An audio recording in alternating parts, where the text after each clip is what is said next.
We meet Kamina in the dark, in a hole. But here's the first crucial fact. Kamina is a foreigner in the underground. He has seen the sky. That knowledge is a curse. It makes him a stranger in his own home, a lunatic to his own people. So he builds a new persona, not out of arrogance, out of necessity. The sunglasses, the cape, the roar, they are not accessories, they are structural supports. They are the exoskeleton he welds onto his own doubt to make it stand up straight. This is the first rule of Kamina's philosophy. Reality is not something you find, it's something you declare. And you must declare it so loudly that the universe has no choice but to agree. When the first gunman crashes into the village, the rational response is terror, hiding, survival. Kamina draws a sword. This is not bravery, it's theatre, and its most vital performance ever staged. His audience isn't the beastman, it's the small, terrified boy hiding in the shadows named Simone. The lesson isn't we can win, the lesson is this is the posture of a man. This is how you stand when the world tells you to kneel.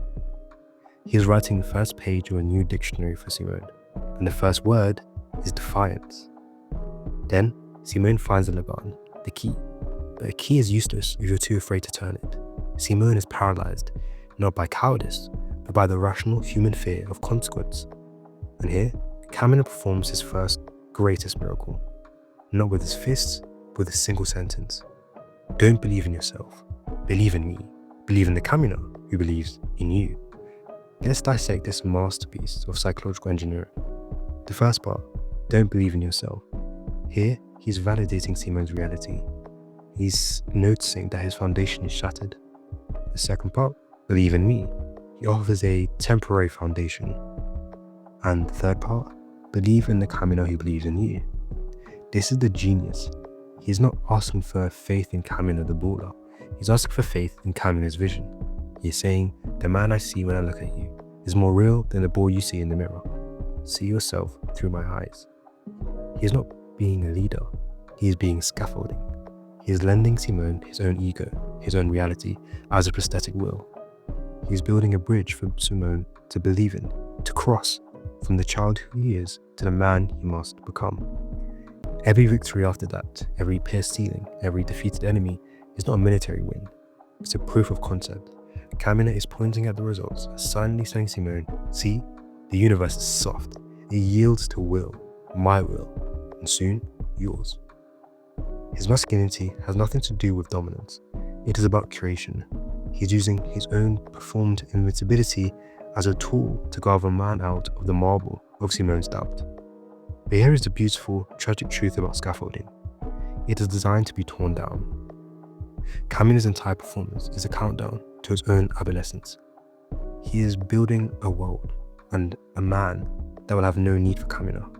His ultimate act of brotherhood is not protection, it is planned irrelevance. He is the drill that shatters the ceiling, so the one behind him can reach the heavens. He is the lie that drills holes in the sky, so truth can finally shine through. Here is the truth every protector learns, and most spend their lives running from. To build something that lasts, you must make yourself temporary. We saw Kamina build the scaffold. We saw him lend his will, his reality, his raw to Simone. But a scaffold has one purpose, to be strong enough to hold the weight, and then to be removed. Kamina's entire journey is a march toward his own deliberate adolescence. Watch him, not in battle, but in the quiet moments after. The smile slips, the shoulders sag, in the flickering firelight, you see not the legend, but an exhausted architect. He's pouring the concrete of Simone's new soul with his own spirit, and it is draining him. His death is not a random tragedy. It is the logical, beautiful, and devastating culmination of his entire philosophy. In the battle against the Thinamith, Simone fails. He freezes, the scaffolding wobbles, and Kamina does the only thing a true builder can do. He integrates. He doesn't just shout from the sidelines, he climbs down into the foundation. He leaves the safety of his own robot, runs across the battle hell, and smacks the doubt out of his own little brother. He's no longer just offering belief from a distance, he's physically transferring his will, the final personal spark. And in doing so, he makes himself vulnerable. The performance ends, the man remains, and men can be killed. His dying words are not a lament, They're the final, crucial piece of the blueprint. Believe in yourself, not in the me who believes in you, not in the you who believes in me. Believe in the you who believes in yourself. This is a deconstruction of the original mantra. He is systemically dismantling the scaffold, plank by plank. He is handing Simone the architectural plans to his own soul and saying, the work is done. The scaffold is coming down. Stand on your own. You're ready. His death is not an interruption of his dream. It is the guarantee of its survival. He understands, with their chilling and profound clarity, that legends are not sustained by a single man. They are passed on. A torch is not meant to be held forever. It is meant to be passed, so the light keeps moving. In his final moment, he doesn't point to the enemy. He points to the sky. He redirects Simone's gaze, and the gaze of every person who would follow him, away from the fallen scaffold and towards the infinite ceiling he is just proving can be broken. His masculinity in the end reveals its true form, not dominance, but sacrificial creation. Not the strength to hold on, but the strength to let go. He is the drill that breaks the ceiling, knowing it will shatter in the process, so that the light can finally pour through onto the face of the brother he leaves behind. The greatest act of brotherhood is not to carry someone forever. It doesn't make them strong enough that they no longer need your back to stand on. We have made a critical error. We assume Kamina has no fear, that his confidence was a natural state, the ideological fact of his personality. This is the lie he needed us to believe, the lie he needed Simone to believe, because the truth is far more powerful. Kamina was terrified. He had seen the surface. He had seen the crushing, endless desert, the monstrous gunmen, the sheer scale of a world with no ceiling and no walls. That glimpse didn't fill him with hope. It filled him with a consuming existential dread. He saw the truth. Their village wasn't a prison, it was a crib, and outside was a howling, indifferent universe ready to swallow a man whole. His father disappeared into that vastness, swallowed without a trace. The surface didn't represent freedom, it represented erasure. So Kamina made a choice. If the world is the devourer of man, then he would become something the world could not digest, a legend, not for glory, but for survival. Every boast was a ward against the silence. Every shout was to drown out the echo of that immense, terrifying sky. The sunglasses weren't to look cool, they were blinders, a way to focus only the next enemy, the next wall, and not the paralyzing infinity above. His performance wasn't just for Simone, it was a lifeline for himself. By convincing Simone, he was convincing his own trembling heart. By building Simone's belief, he was building a fortification around his own doubt.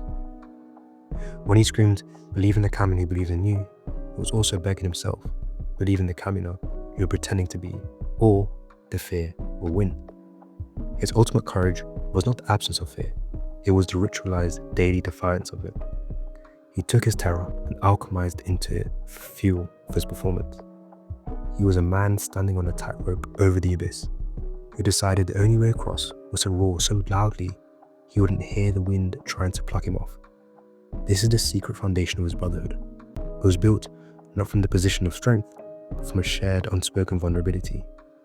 He saw the same abyss in Simone's eyes, the fear of the deep, of the dark, of being small, and he knew the only way for either of them to survive was to link their trembling hands and declare by every fiber of their being that they were not afraid. He wasn't saving Simone from weakness, he was creating a partnership in courage, a pact where two scared boys could pretend to be giants until the pretense became bare bones. So when we see him point to the sky, it's not the gesture of a conqueror, it's the gesture of a man challenging his own deepest fear. He is giving the abyss a target. He is saying to the devouring universe, "Here I am, try and swallow this." And that final true understanding, Kamina becomes not less, but infinitely more.